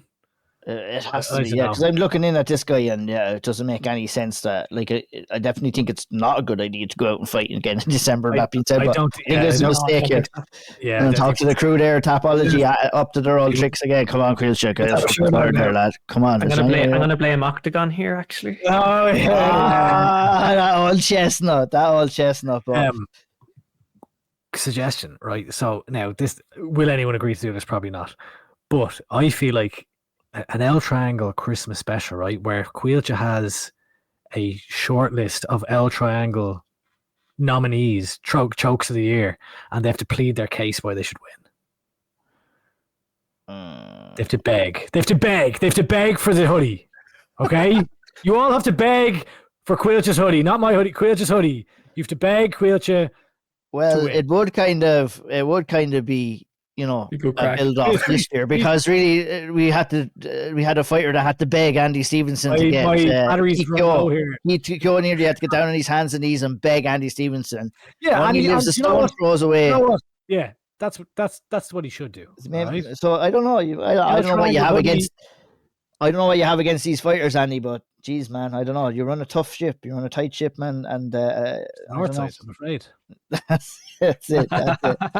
But no, look, a great win for Jack Maguire. He'll move on, and that'll set up a couple of big fights. And speaking of big fights, on the same night, Will Fleury has got his title shot against Carlos Vermorle. He's been calling him out here. He's been calling him out there. He's been calling him out everywhere. And he finally got the fight. December 29th is when that fight with Carlos Vermorle for the light heavyweight championship. Oktagon are getting full steam ahead in building this. They've released posters, and it's the right move, isn't it, Caoilte? It's the right move. Will wanted it, Will deserves it, and it's going to be a big fight to round off the year for Irish MMA. Jeez, I didn't think I'll be honest, I wasn't expecting to see it this year. I wasn't expecting to see it this year. I think it was Sean Denny was mentioned. They did need someone to fill that slot in the card, and but it didn't look like they were going to give it to it. It was weird from an outside perspective. It looked like they weren't really entertaining them as much. I don't know if it's Vermola, Oktagon, whatever. But I'm delighted. I think there's a good build up to the back and forth, everything. I think this is the perfect fight. I think it's a massive moment for Will Fleury, and I love the way they faced them off, flew Will out, had them kind of speaking to the media afterwards, really making it feel like a big fight in Oktagon, which it is. It's huge. And yeah, I love it. The only criticism I do have is I hated the way they announced on the broadcast before they did. I thought that was very silly, to be honest with you. I would have loved that kind of moment where all of a sudden it's announced and the two lads are in the cage, and I don't think it's too much I don't think it's much to ask for. Maybe they're worried about it breaking earlier, but I just personally feel like that would have been better, because I was after seeing it on the thing, I was like, oh great, this fight's happening, and then you have to wait, later on, then they're in the cage. I completely missed it. I was like, well, Andy was saying, let's get Will on. I was like, why are we getting Will on? And then I was like, oh, well, it makes a hell of a lot more sense with the title fight. But we definitely talked to Will closer to that time for sure. But it's a big fight for Will, and I think he has the ability to go out there and get the job done. I think they're going a little bit over and back in a in a kind of a press conference as well about training once upon a time, and Will was talking about how his ankle getting hurt with Carlos Vermola. So there's a bit of bite in there already, Andy. It kind of whets the appetite and fit for a strong end of the year for Irish MMA. Yeah, I think Will Fleury's doing everything right here in how he is approaching, pursuing this fight, the milk bottle, have you seen kind of some all this stuff, even if it doesn't matter, but just painting the narrative that he is the number one contender, he's the champion, he's the king without the crown, and they're not giving him his shot, and he's taken out their guys, and he's gone in there and he's subbed the first opponent, and then he's taken out the number one contender and knocked him out in vicious fashion, and now he's set his sights on the champion, and it's great to see him get this. I think he's revitalized his career since obviously the ban and the period of PFL, and I think this is phenomenal. And I think as you mentioned there, this story of them previously training together, I believe it was in London Shoot Fighters or somewhere like that, where Will was injured by Carlos, and he's bringing that up, and they're talking about it at the press conference. It all adds to the story of this fight, and it's a fun fight. It's two mammoths going at each other, and I'm looking forward to it. He's gone in there, he's poked his finger in the biggest dog's chest, and it's a big fight. We could see an Irish Oktagon champion come the end of the year, and I wouldn't be surprised to see Will get it done too. Yeah, absolutely. Great stuff. Other newsworthy items, I guess. Cage Warriors have announced that they will be putting on 2 shows in Ireland in 2025. We kind of talked to Solomon a little bit about that during the interview as well, so that's good to see. Emer Darcy has been announced for Cage Warriors 180 on November 15th against Daniela Sanchez. I know, Caoilte, you had a little look at Sanchez as well, and poses a couple of problems here, but it should be a winnable fight for Emer. Yeah. Look, I watched 2 of her fights that were on YouTube. It's a step up in competition what she had previously. This girl looks like she's a lot better grappling and kind of would prefer that. Striking wise, I would expect Emer to have a strong advantage, and I would probably still expect, I'd be leaning towards Emer winning and potentially finishing this fight, to be honest. Andreas Binder has been announced for an LFL title shot. He has a chance to become double champion over at LFL in the welterweight division.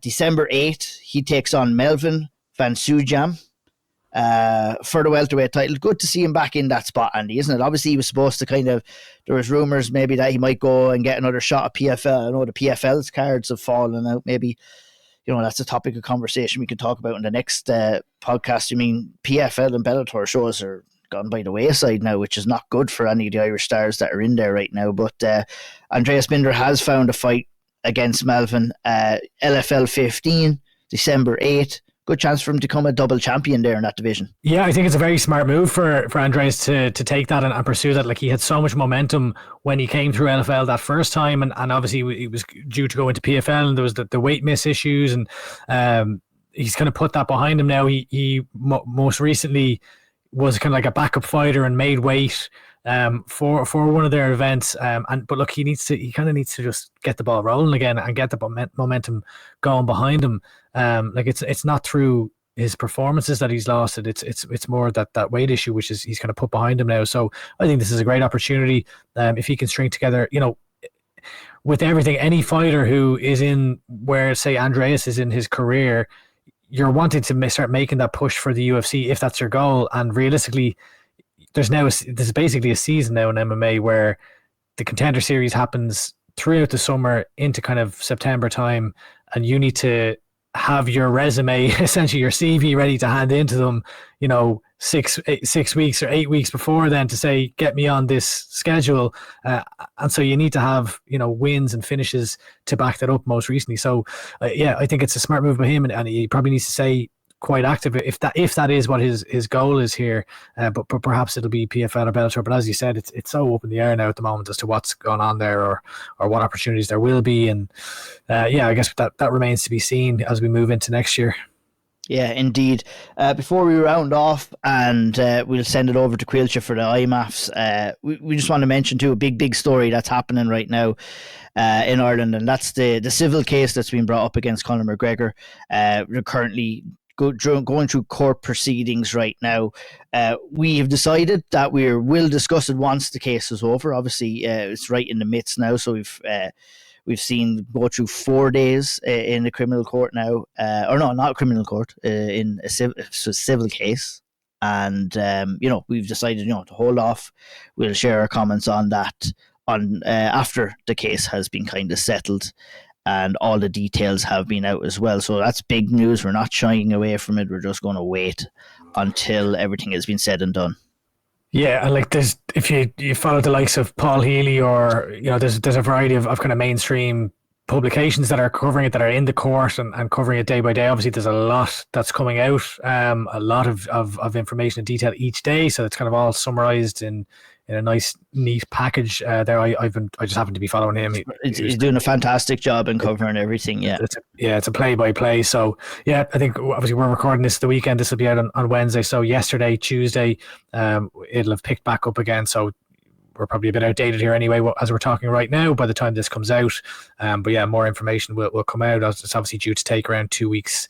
Obviously the allegation is of rape, and it's a civil case, and the defense for McGregor is that that this is not true, that it did not happen, and we will find out what the jury comes to in time. And yeah, that's really all there is to say. It'd be a bit silly for us to start discussing this right now, and I've seen many people who are much more in the know on this type of stuff than us. When it comes to cases like these, stay away from opinions online. And I would, maybe to anyone listening to this, these types of things can affect a case one way or the other, with opinions online and this type of stuff. So I'm probably rambling on too much here as is, but yeah, we'll discuss it more when it comes to its resolution. Yeah, absolutely. We just wanted to get that out there anyway. We're definitely not going to shy away from that.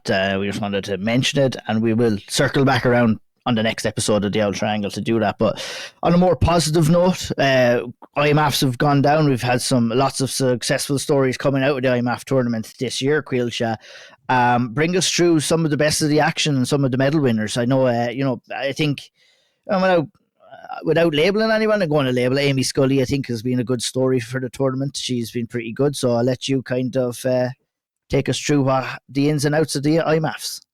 Yeah, look, so it's I think we spoke with some of the team the last time round. 16 fighters went over. Generally, just before we get started, there was this year they got rid of welterweight. I think they got rid of another division as well, or changed the weights, and they put in super lightweight and super welterweight to kind of avoid weight cutting issues, or weight people cutting severe weight and stuff like this. There's more to that as well, with the controversy there, as does every IMMAF competition has controversy. But anyway, onto the Irish. More importantly, some of the gold medal winner, Amy Scully, that's two-time junior IMMAF atomweight champion, and she's brilliant. She's taken over that junior atomweight division. I'd love to see her in there in the senior division next year. And if Andreeas manages to, or she decides to stay amateur, I think that would be an exceptional fight. I could see it being won in the final. Two of them are exceptional grapplers. Amy Scully's kind of proven she's the best of the juniors. I think she can go on now and has a very, very strong chance of winning the seniors as well if she goes down that route next year, if she competes at IMMAF next year. So she actually she would have taken home a belt. So IMMAF introduced belts for the first time. She took home a belt, avenged her loss against the fighter, I can't remember. Julia Glass. That's her, Julia Glass. Avenged her loss to her from the European Championships as well. So an all-round good tournament for Amy Scully. Sorry to interrupt, just to ask you a question. Would she, if she goes on to win the seniors, let's say hypothetically, would she be the most successful Irish fighter to ever competed in IMMAFs? Yes, I think so. Yeah. Two. So I don't think, I was trying to do the stats on this. I haven't finished them yet. I didn't manage to finish them in time. Because I was thinking I was trying to find out if Ireland have won a medal at every IMMAF since they've started competing, but I'm not too sure. I think they have. I think she is the first two-time world champion for IMMAF in the amateur ranks. I need to double check. Yeah. So that's not including youths. That's just one thing I want to highlight. This isn't including youths. So I think if she goes on to win senior, she kind of puts a marker on that for sure. She'd be the most successful Irish fighter in IMMAFs. And do you know what? On top of that, her social media, lads, top tier. She's content unbelievable. Like, people, I think everyone needs to take a page out of that book because absolutely brilliant. And it was very good for keeping up to date with what's going on over there as well from, I guess, behind the scenes type of thing. So brilliant. Overall, fantastic performance from her in the tournament, and she takes home gold. There's a silver medal as well. Abdulmalik Zubayev. This guy is incredible grappler, and he's a finisher as well. He was on a roll in the competition just until the final, but overall, I think that was his tournament debut in IMMAF, and he was brilliant. Made to the podium, silver medal in the junior super welterweight ranks for him. Elsewhere, Fufu Fares was back in action. He looked brilliant. We know him for his striking, but he was showing off his grappling in this as well. He took home bronze. He's only 21, fighting the senior bantamweight division. He had 3 wins, 2 subs, and then the semi-finals got caught with a big shot against Simbasima from France, he's very, very good. So look, that's what happens in these tournaments. It was brilliant tournament from him, and he takes home the bronze medal anyway, and a great outing from him. Then there was a junior strawweight medal as well, bronze for Kevin Walsh of SBG Clonmel, I believe. Andy Hickey kind of made sure to highlight this guy to me long time ago now, actually, now I think of it, purely because apparently very good wrestling background, very good wrestling base, and from what I saw in his win, definitely proved that. And but he couldn't compete in the semi-finals due to an injury. There's a picture of it, his eyes like all swollen shut. It was grim, so no one really didn't get to compete. A big shame for him, especially after flying all the way out to Uzbekistan, but he gets a hard-earned bronze medal anyway, and fair play to him for, I think that's his first tournament or world championships at a junior. I'd say Andy Hickey mentioned him. It had nothing to do with the Tipperary connection. Oh, no. Tip Andy, what are you talking about? But yeah, no, look, here, this lad's living up to it anyway, going out winning medals like that. So, I think there's a few other athletes that compete as well. They had some tough tournament, maybe had a tough tournament. I think Nathan Kelly he started off really strong, and he had the target on his back. There's 2 lads across that entire tournament, I'd say, targets on their back was Nathan Kelly and Malik. What's the lad here? Do you know the other lad that Nathan was talking about wanting to fight? Yeah, they were both in different categories. The 2 PFL, yeah. 2 PFL lads. So I think they probably had, I'd say people saw those 2 names and everyone wanted to fight them in their divisions. Good. Yeah. As in, delighted that they're both in there and competing because... Yeah, fair play. Yeah, as we were saying... There was a bit of controversy over there at Caoilte, wasn't there? In terms of, I know that An English athlete was up on the podium and got his gold medal stripped, like live on camera and everything. It was pretty hard watch, to be honest. There's been other stuff as well. I mean, I don't, if you want to kind of highlight a few things, I don't know what you Yeah, no problem at all. I'll try to fly through my notes, but we're pressed for time. Just a special mention to Charlie. Is it Lynch, Spence Lynch? This lad, he was phenomenal in the final. He had a great tournament. Jesus, the decision was read that he won a unanimous decision, right? And then this went on for about 7 minutes ish, I think. He's standing at the decision's read, arms raised. He's standing at the podium. Like, this is bad. He's standing at the podium, waiting to be given his new belt and gold medal, stand up, and national anthem playing. And he's just standing there for so long. And there's kind of this weird, what's going on around the place? And he's just standing there. And then lo and behold, they announce a correction of the decision, and it went against it. Stop. Lads, you can't make it up. And bad. the magic roll. So the English anthem is playing out loud? No. Just before, like, they were at the podium ready to stand up and start giving out the medals, and all of a sudden they announced the correction. That is a disgrace. Unprofessionalism. I'm not surprised, but yeah, it's a disgrace. It's not the first. There was another thing earlier in the championship with a Welsh athlete. I don't have the full details. He oh god, the referee stopped it and ended up restarting the fight again. He thought there was a tap or something. It wasn't good either way. But I think the Welsh fighter went on to win the fight either way. But so he technically got 2 wins that day. But then the only other one, which has raised a lot of eyebrows, is the IVs that were the Tajikistan guys put on their stories on Instagram. And you know, there is a I raised this. I've asked the question. Don't have an answer yet. There is WADA rules surrounding which IMMAF is. IMMAF has the WADA signatory, where WADA allows, I can't remember, in their rules, no more than 100. Don't quote me on this. I think it's no more than 100 mils within a 24-hour period or whatever of the IV. Now, that's different to what's on the IMMAF website. The IMMAF website is you can't have self-administrated IV.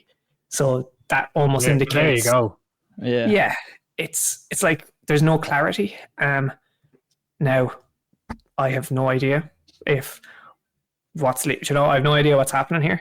The interpretation is that it nearly looks like there's a workaround, that there may be a grey area in the rules. I'm not sure. I imagine there's people not happy. I know there's people not happy, sorry. And who knows how long this has been happening. But look, it's not good. Well, if you're at an IMMAF tournament and it's in the IMMAF rules that you can't do it, then surely... Well, the IMMAF rules specifically say, and this is where I have got pelters, because I said, open to interpretation, it says self-administered IVs is specifically written in the rules. Now, there's lots of further discussion you can have about this, but self-administered, that doesn't really rule out, it doesn't say a doctor can't do it. If a doctor's doing it, which it was in the video, I don't agree with it. I think I've asked for clarity. I've asked for... Naughty. Indeed. Skeptical hippo eyes on the IMMAFs there around a couple of things at the end, but the Irish did well anyway, and that's fair play to Amy Scully and all the rest of the medalists as well, representing Ireland. As I said, we're tight for time. Next episode, we do have a couple of big fights. Obviously, Paddy McCarthy will be fighting on Cage Warriors 180 against Ty Palmer. We have the Cage Gladiators Ireland show, the first show on the 17th of November. And Chaos 24 is also on the 23rd of November. Next episode, obviously, we'll take a deep dive into all of those cards. That has wrapped up episode 70 of the Auld Triangle podcast. Thanks for listening again. Hit the like button, subscribe, 5-star ratings, all of that kit and caboodle. The only thing left for us to do is for Caoilte to see us out. Gur míle maith agaibh agus long go bhfuil.